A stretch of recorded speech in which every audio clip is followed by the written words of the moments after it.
is so... I've been hearing that way too many times.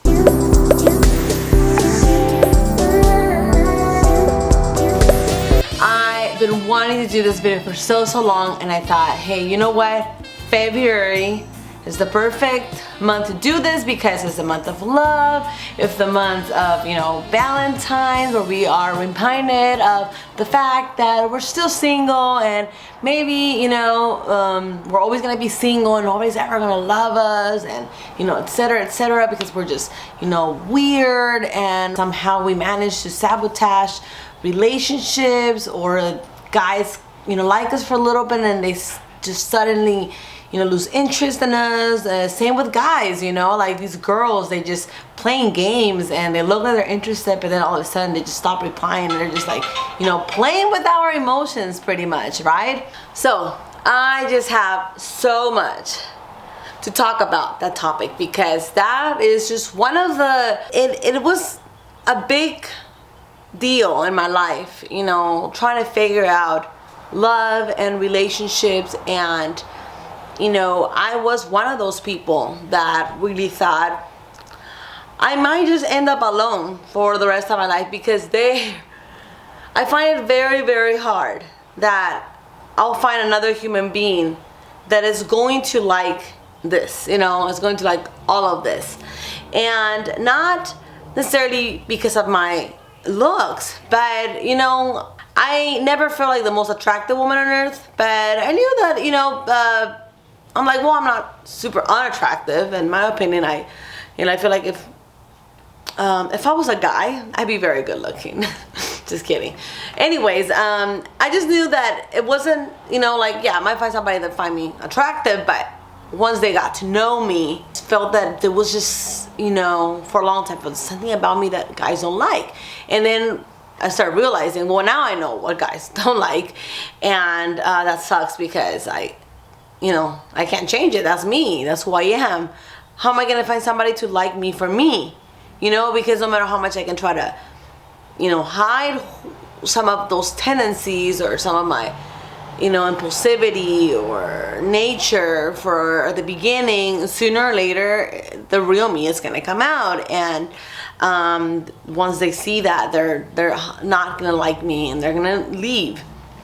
So that was one of the things that I struggle with a lot, and I guess I came to realize that I am not the only person that has these insecurities, and probably the majority of people goes through this. It all starts when we're teenagers, and we start realizing that everyone around us is having boyfriends or girlfriends. Hormones start kicking in, and we start really liking boys, or really liking girls, and, you know, we don't know what to do with these feelings that we have. And then we realize that it's like, hey, so who likes me, right? Nobody likes me.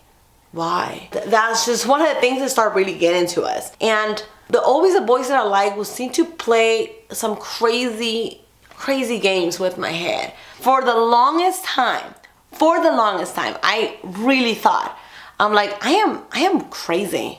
Like, I am legit, like, delusional.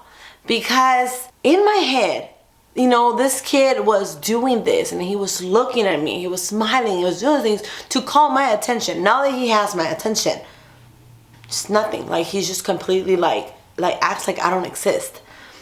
And for the longest time, I just always, you know, like, these thoughts will go in my head over and over, and I would obsess over these thoughts, because not only were these kinds of situations happening, but also I would have kids bully me, and then I will have kids being mean about, like, oh yeah, Francesca, you know, you're actually really pretty, but you just, you know, you just confuse the planet, you know, you're not from this planet, and, you know, saying mean jokes like that.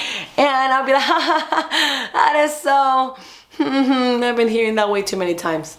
So yeah, I had a lot of that. And I mean, I wasn't a lot different when I was younger, but I do have to admit, I think I grew up a lot. So you know, I was not very, like, I don't think I was really bad looking when I was like, I wouldn't be embarrassed to show a picture of me when I was younger, but I wasn't one of, like, I wasn't one of the pretty girls, I guess, in school. Like, There was a time where I actually tried and I was okay, but you know, I wore braces, and there was a small period like when I was like 13 that I gained weight, but then I lost it. I was in private school, so I wore a uniform, I wore short skirts to look like them Sailor Moon type of character and stuff. And anyways, the point is, what was my point? Long story short, I knew that there was some type of like a shame. I know now that kids were most likely ashamed of recognizing that they like me, or even bother like dating me, because maybe they'll be bullied by other kids, but like, you're dating Francesca, what the hell? Like, I was, you know, a bit of a weird, not a bit, I guess I was the weird kid in school. Like, everybody knew me, and I was kind of weird because, of course, I'm autistic, ADHD. I was, you know, the person that was always oblivious to everything. I was always in a cloud. I never knew what the hell was going on. I would take maybe like 5 minutes to answer when they would ask me something, and I never caught on to what kids were talking about. Like, I was the last one to get the joke or to get what was going on in the room. I would narrate the room. I was very much a late bloomer. So that's why in high school law, you don't date girls like me, because you'll probably get a lot of shit for it. That's a lot. That does a lot to a person. So I know what it is to be on that boat of being, I don't know. I think a lot of you guys, when the time you make it to 18, 19, 20, 21, 22, 23, and you haven't been in a relationship, you haven't been, and you haven't, I don't know, some people have never been kissed, or they've been in really short relationships, and it starts to really dig in. It starts to really make you feel like, oh my God, like, am I unlovable? Is anyone ever going to love me? Am I gonna be one of those single people forever? Oh my God, like, what is wrong with me, you know? And then some people try to convince themselves like, it's okay, I don't need a relationship right now, I'm too busy, I need to focus on my career. And then some people just really go into a depression or a binge of, like, I don't know, nowadays you do Tinder, right? And you just Tinder, and you maybe self-sabotage yourself because you're like, oh no, I don't need a relationship right now, I'm just, you know, trying to have a little bit of fun. But when you dig deep inside, some of these, you know, behaviors that you might be having on this, you know, early quarter life crisis that you're going through, of like not feeling like you're worthy of love, or not even be sure if you're ever gonna find somebody for you. Like in my case, I was certain that it's like, I need to take any kind of love. I need to take anybody that happens to be in a very vulnerable position enough to be open to get to know me and love, you know, those side of me that are worth of loving. Being able to love me enough to understand those other sides of me that are, you know, a little bit, you know, over the top. I'll take that. I'll take any love. So I went to that desperate moment because thinking I don't deserve anything else. And then I really came to think like, oh my God, if I don't make it work with this relationship, that's it. Like a person like me doesn't get 2 shots of love. Like I met some crazy guy, you know, a little crazier than me, that understands me. And that's the only reason why I'm worthy of love, because I met another weirdo like me. And I need to keep that weirdo. Like, even if it's crazy, even if a relationship's been really toxic and, you know, most people hates us together, I need to make this work because no one else is going to love me. Like, there's just no way in hell there's going to be another chance. Let me tell you, there is ways to, you know, no matter how weird and how crazy, how much you just, you know, like, I can go on and on talking about, you know, description words, how to describe how I felt, that I just really believe that nobody was ever going to love me. I was just in a podcast, I was invited to be in a podcast about relationships, another story for that, but I got to see in that podcast that there was guys that were convinced that well, you know, girls obviously just want to date the hot guys, the guys with the money, and the guys with, you know, they have their shit together. And guys want to date girls that are pretty and that are attractive and take care of themselves and da-da-da. And I've been luckily in a 10-year relationship, and I can honestly tell you, I was mind blown that these guys seem old enough to know better, I would think, but they seem like very sure about what they were talking about. Some of them even like read books on it and da-da-da. They were really certain that just love only happens a certain way. He even mentioned things like, yeah, ugly people, you know, you don't want to date an ugly person. And I was like, what? Why would he even use that term? Like, what do you mean ugly? Like, define ugly, because I'm like, to me, you're not really attractive. And so what do you mean that you're never gonna have a relationship? Like, just because you don't find people, that there's people that are found more attractive than others. Obviously, you know, the better physique, the better symmetry, that obviously you might have better options, but you'll be surprised how many perfectly symmetric, perfect body people find themselves single and alone. So I came to learn that physical appearance means nothing when it comes to really knowing how to have a healthy relationship. At the end of the day, being in a relationship is knowing how to be tolerated or tolerate other people, and knowing how to spend a lot of time with another person without clashing and, you know, fighting and getting on each other's nerves. So that's the hardest part, when you can really spend time with another person and be with that person that you can feel that understands you and you understand, and it's just a mutual exchange, and that everybody can learn. So if I would have known these things long time ago, I would have realized, well, Francesca, you know, you just need to work more on yourself.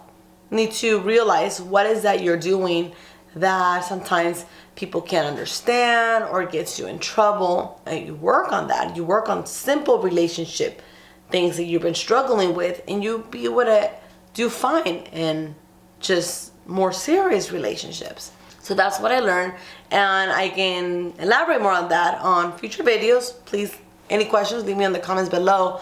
But there's definitely things that you can do to attract or call the attention, pursue the person that you like, pursue the person that you think, you know what, I really like this person, I would like to pursue this and take this to the next level, or get this person's attention, which is kind of like what I did in many ways. Obviously, I wasn't 100% sure what I was doing at the time, but after going through several experiences and bad relationships, I was like, okay, I think I learned a little bit about what I shouldn't be doing.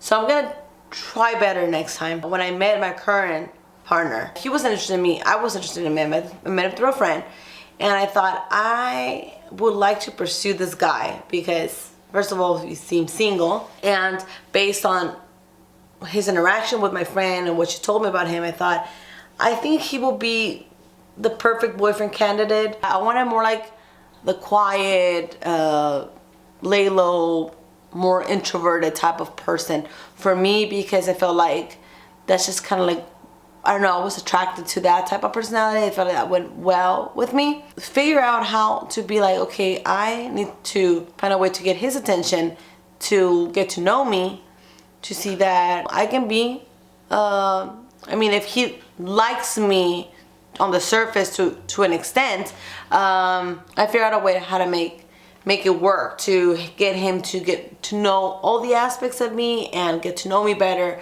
and see past that barrier that most guys didn't want to see past. Well, I can show you guys how I did it, and my next video is going to be a little bit about how me and my partner met and how it was at the beginning. It was crucial, but I think it'll be an interesting story, and I feel like it can motivate you guys to not give up on love, and know that just because it hasn't happened yet, or you've been single for a long time, doesn't mean that you're doomed for life, or that you should just settle for the first person that comes your way. Actually, being single, it's not necessarily about things, especially when you're young. You want to make sure that you really work on yourself and enjoy the relationships you already have in your life, like friends and stuff like that. I know so many people that get into relationships, and the second they have a boyfriend, boom, they forget about their friends, they forget about everyone else, and they don't nourish their friendships, the real people in their lives. And then when that relationship is over, oh, you're literally end up alone. So a good way for you to know that you can be a good boyfriend, and you can be in a relationship with somebody else, is learning if you can actually be a good friend, a good sibling, a good brother, a good sister. So that's something that you can start to work out on today. And Valentine's is not just for people that are in love. You can be in love with your friends. Like, you know, friendship is something that I value a lot. I have few number of people that count on my hand, but are my best friends, and I love spending time with them. I just share so much the moments that we spend together, and you know, friendship is a beautiful thing. And this Valentine's, you should definitely go ahead and hit up your friends. Always try to have never underestimate what a little small gesture of hitting up your friends once in a while, showing them that you care, can really do to a person. That's my video for today, and I'll see you guys in the next video. Hope you guys share this, comment, please subscribe, because that really, you know, supports the channel. It's my passion to talk about all these things that I learned, personal development, mental health, and just everything autistic, neurodivergency related, ADHD, all this stuff. So thank you for watching and for supporting, and I'll see you guys in the next video. I can taste your words. I can taste